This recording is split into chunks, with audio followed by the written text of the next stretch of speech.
Le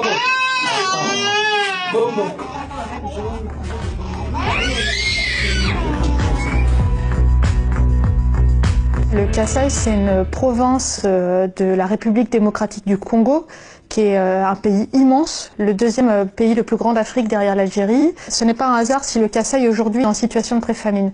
Parce que c'est une terre qui a toujours été relativement isolée, pauvre, sous-développée volontairement par le pouvoir, parce que c'est une terre historique d'opposants au régime, que ce soit Mobutu ou Kabila. Donc déjà les gens étaient pauvres. Aujourd'hui, ils se retrouvent avec de nouveaux opposants, les miliciens Kamina Nsapu, qui sont contre le pouvoir central. Il y a eu énormément de combats, les gens ont fui, les gens ont été massacrés, et aujourd'hui les gens ont faim.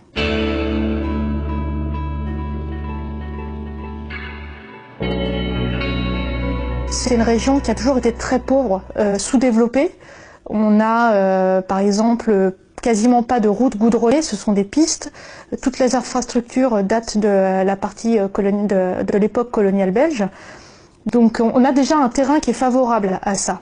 Si vous mettez des combats sur la carte, des gens qui fuient, ce sont des personnes qui ont perdu leur champ, qui ont perdu leur maison, et donc ce sont des gens qui se retrouvent non seulement à avoir faim, mais aussi qui ont des problèmes de maladie, malnutrition pour les enfants, mais aussi malaria, fièvre typhoïde, parce qu'ils ont fui en brousse dans des conditions déplorables.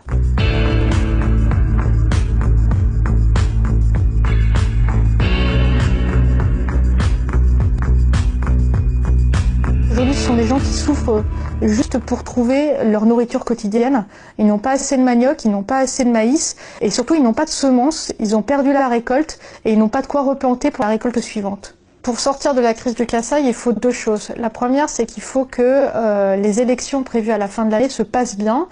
Pour l'instant, ça a tendance à plutôt mal se passer. C'est-à-dire qu'il y a des manifestations à Kinshasa et il n'y a pas eu de manifestation au Kasaï parce que la situation est trop instable. La deuxième chose pour que ça se passe bien, dans l'immédiat, parce qu'il y a urgence, c'est une situation d'urgence, c'est qu'il faut de l'argent.